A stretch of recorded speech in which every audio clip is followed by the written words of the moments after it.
बाबा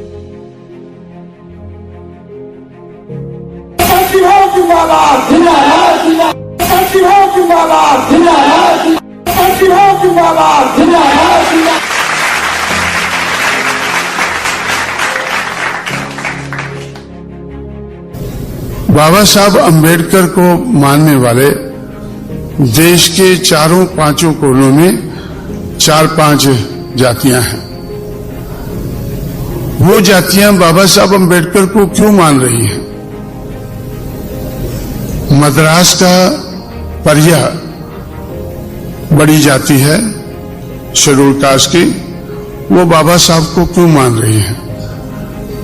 पंजाब का चमार और उत्तर प्रदेश, पश्चिमी उत्तर प्रदेश का चमार, ये बाबा साहब के साथ क्यों लगे?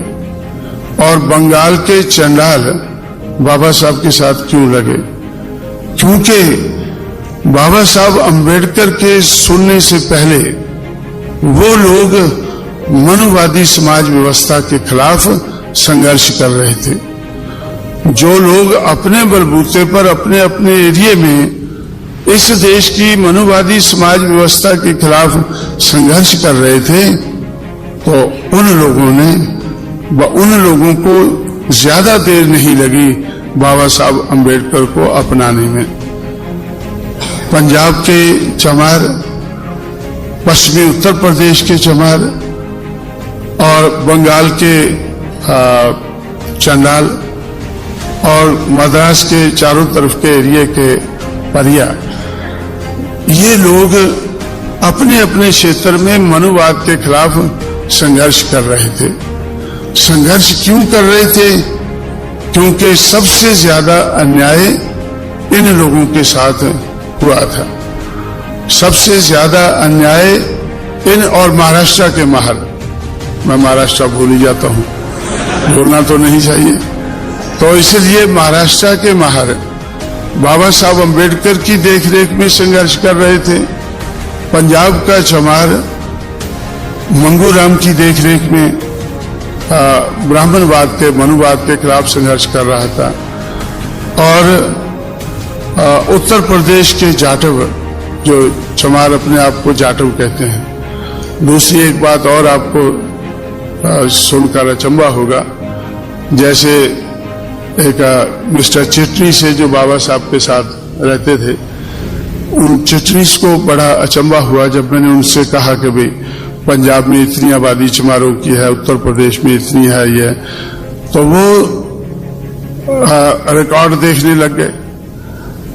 सेंसस का रिकॉर्ड है और सेंसस के रिकॉर्ड में चमार है ही नहीं। वो बोले आप बोलते इतनी आबादी है उनकी, तो इधर तो रिकॉर्ड में है नहीं। तो मैंने उनसे कहा कि भाई पंजाब का अगर चमार ढूंढना है, जो बाबा साहब के साथ लगा वो अपने आप को हिंदू नहीं कहता था, वो कहता था कि हिंदू धर्म तो बाद में आया है, हमारा तो उससे पहले का धर्म चल रहा है, इसलिए वो अपने आप को आदि धर्मी कहता है। जो पंजाब का जो रिबेल चमार है, ब्राह्मणवाद के खिलाफ जो चमार है, वो अपने आप को आदि धर्मी कहता है। और वेस्टर्न यूपी का अपने आप को जाटव कहता है। तो ये आप देखें, बोलता हाँ ये तो है, ये तो बहुत ज्यादा है। तो ये लोग और चंडाल लोग बाबा साहब के साथ क्यों लगे? क्योंकि जब महात्मा फुले का संघर्ष महाराष्ट्र में शुरू हुआ, तो लगभग उसी समय पे हरिचंद ठाकुर ने, एक चंडाल ने बंगाल में संघर्ष शुरू किया। उसके बाद गुरुचंद ठाकुर ने 1937 में उनकी डेथ हुई, तो 20वीं सदी के शुरू में तो उन्होंने बड़ा भारी संघर्ष किया। और सबकी भाषा लगभग एक ही जैसी थी। जैसे बाबा साहब इधर वेस्टर्न महाराष्ट्र में 18 अगस्त 1932 के बाद आकर कहते थे कि महारों को आकर कहते थे कि तुम्हें इस देश की शासित कर्ता जमात बनना है। आप अपनी दीवारों पर लिख लो कि तुम्हें इस देश की शासित कर्ता जमात बनना है। 1962 में मैं महारों की दीवारें देखने निकला, और जब मारूफ के मोहल्ले में पहुंचा मुझे तो कोई दीवार ही नजर नहीं आई, वो तो झोंपड़ों में रहते थे ज्यादातर। 1962 में जब मैंने इस बात को सुना तो मुझे लगा कि भाई 1932 में इनकी दीवारें कहां होगी, जब 1962 में नहीं है तो 1932 में कहां होंगी।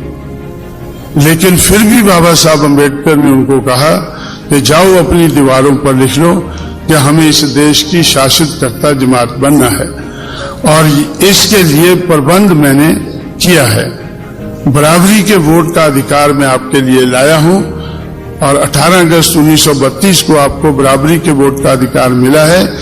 इस वोट का से इस्तेमाल करके आप लोग इस देश के शासक बन सकते हैं, या अपने हितों की रक्षा करने वाली सरकार आप लोग बना सकते हैं। तो उससे मुझे पहले तो अचंभा हुआ, लेकिन 1962 तक उनके मकान बहुत कहीं कहीं है, शहर में है, इधर है, और ज्यादातर तो वो झोंपड़ों में रहते हैं। तो ऐसा मुझे लगा कि बाबा साहब को मालूम नहीं था 1932 में कि मेरे लोगों के, मेजॉरिटी लोगों के तो मकान ही नहीं है।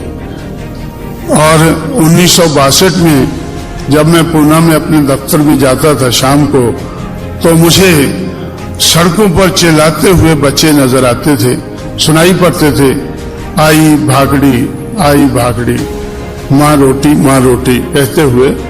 1962 में मुझे, जो हमारा दफ्तर था उसके चारों तरफ मुझे 8 बजे के लगभग, 8 और 9 के बीच में जब लोग खाना खाते हैं तो आई भागड़ी कहते हुए जो लोग झोंपड़ों से दिखकर आते थे तो वो भागड़ी मांगते थे। तो इसलिए तो इस हालत को देखकर मुझे ऐसा लगा कि बाबा साहब अम्बेडकर ने जो कहा कि जाओ अपनी दीवारों पर लिख लो कि हमें इस देश की शासित कर्ता जमात बनना है, वो असलियत से तो बहुत दूर थी, लेकिन बाबा साहब अम्बेडकर की वो चाहत थी। उन्होंने अपनी चाहत को प्रकट किया है। जो देश की, महाराष्ट्र की रियलिटी है उसको नहीं, उसके बारे में नहीं कहा। रियलिटी तो यह है कि उनकी दीवारें ही नहीं है मेजॉरिटी लोगों की, लेकिन वो चाहते थे कि जब इनको वोट का अधिकार मिल गया है तो ये बड़ी बात हो गई है, सबसे बड़ा अधिकार मिल गया है, तो इसका इस्तेमाल करके ये इस देश के हुक्मरान बन सकते हैं। अगर हुक्मरान नहीं तो अपने हितों की रक्षा करने वाली सरकार बना सकते हैं। तो इसलिए तो जब मैं बार बार सोचता था कि भाई इन लोगों को जब तक ये देश के हुक्मरान नहीं बनते हैं तब तक इनका कल्याण नहीं होता है।